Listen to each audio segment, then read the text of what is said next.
Hello friends, it's Mr. Jim and welcome back to Kid Short Stories. Right now, I need you to make sure that your parents are following our Instagram page for Kid Short Stories because that is where we have a whole bunch of giveaways this month and I love to go live and hang out with you guys.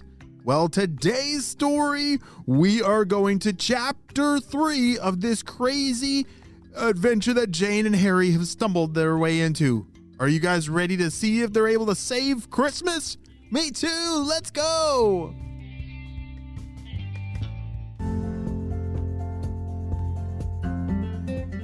Jane and Henry were hurrying back to Mr. Robinson's store so that they could tell him exactly what had happened and that they had found all of the missing items. They were in Mrs. Donaldson's garage.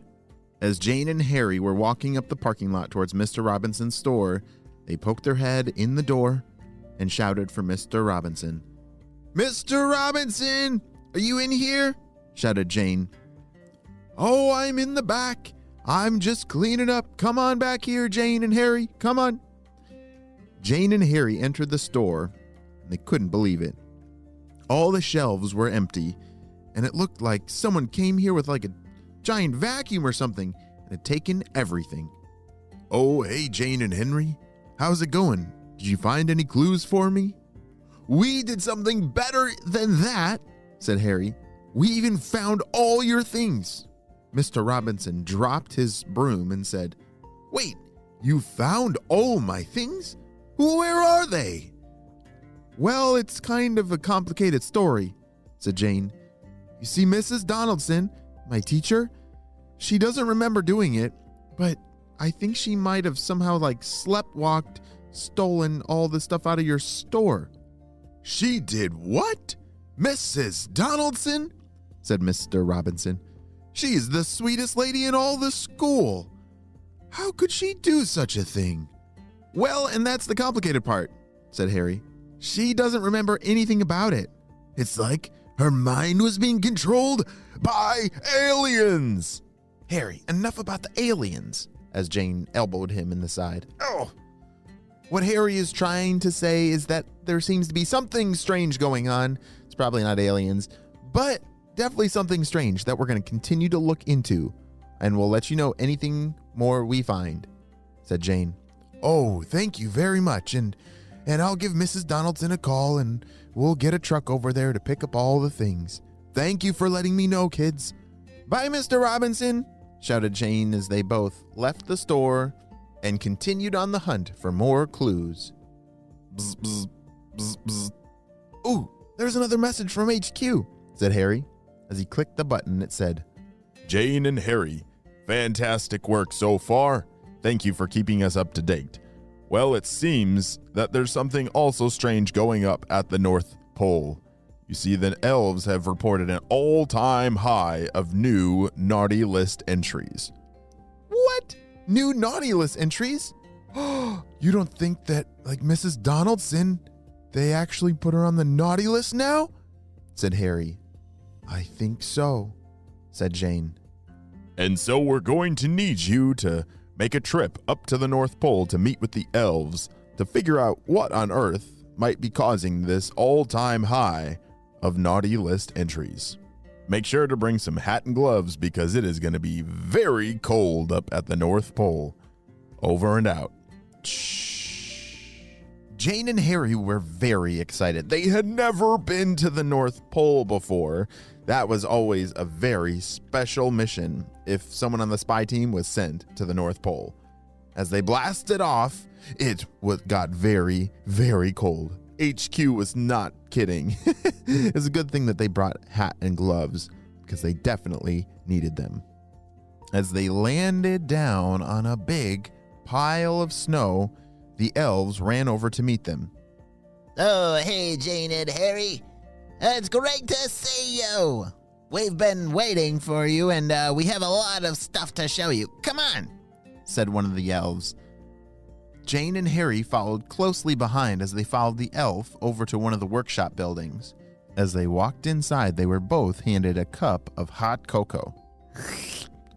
"Oh, this is the best ever," said Harry. "You're right. This is so much better than the stuff we have at home," said Jane. How do you guys get this stuff? Is this like a secret recipe, or can we bring this home with us?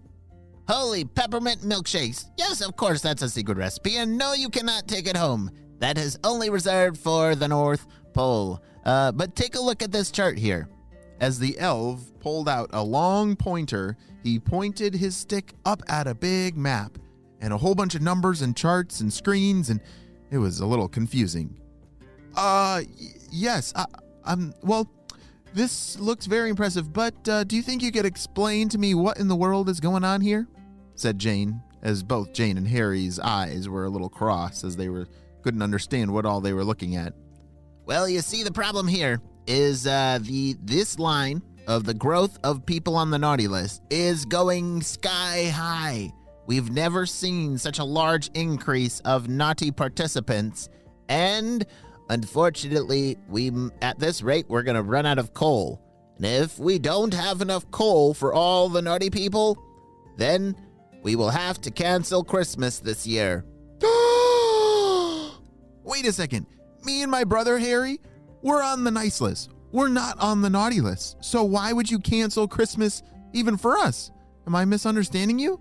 No, unfortunately, you're understanding me correctly. And it's a very old rule that we have not had to use for a very long time, and we really don't want to have to do it, but it says if we don't have enough coal for all the naughty people on the list, then there's no presents or Christmas for anyone. Jane and Harry had just now uncovered a very important detail to this entire mystery that is absolutely horrible. What if Christmas was actually canceled? Wait, Mr. Elf, said Jane. Is there any way to get someone off the naughty list? Like our teacher, Mrs. Donaldson, she didn't steal and rob the store on purpose. Something must have been controlling her, but she's not a naughty person. Is there any way for her to get back on the nice list? Well, considering the situation, yes, Santa would consider an apology letter. If she wrote an I'm sorry letter and sent it here, then yes, we could consider moving her back over to the nice list. All right, Harry, there's actually a chance. Okay, thank you so much, elves, for everything. You've been super helpful, but we got to get back out there and figure this out. Bye. Mr. Harry, did you fill your pockets with our hot chocolate mix? Harry's eyes got very big. They had caught him red-handed. Yeah, it's so good. I'm sorry. Here. Good job owning up to it, Harry, said the elf. We'll get you a to-go cup so that you can have another cup of hot cocoa to go. Sound good? That would be great, said Harry. As Jane and Harry were flying back to their home, they kept scratching their head and trying to think of what could be the cause of all of this mess. Wait a second, Jane, said Harry. Hold on. Let's pull over. Jane and Harry landed down on one of the snowy mountains as they were leaving the North Pole. Harry was pulling something out of his spy pack. What is it, Harry? Said Jane. I gotta get our walkie-talkie. I was just thinking of something. Do you remember a little while ago when another kid on the spy team found the secret channel that Dr. Stinky Breath uses to communicate on their walkie-talkies? Oh yeah, said Jane. Do you think he's a part of this? He's totally gotta be a part of this, said Harry. I just gotta remember, what channel was it? I think it was 8, said Jane. Harry moved the dial on the walkie-talkie all the way to number 8, and then they listened close. Shh. All right, purple ninjas. Do I have your attention? Please let me know if you can hear me on this walkie-talkie. Shh. Yep, we can hear you, boss. What do you want to tell us? Shh. All the tests have come back great. We are getting closer to destroying Christmas, and we must make sure this sticky goo touches everyone in the whole world to get everyone on the naughty list. We're running out of time. We must activate the final stage. Shh. Jane, did you hear that? Said Harry. Yes, we have to let HQ know. Oh no! Jane and Harry have just discovered that somehow Dr. Stinky Breath and the Purple Ninjas are somehow connected to why everyone is appearing now on the naughty list. What in the world is going on? And are they going to be able to stop them in time to save Christmas? We'll have to wait and see what happens on the next chapter.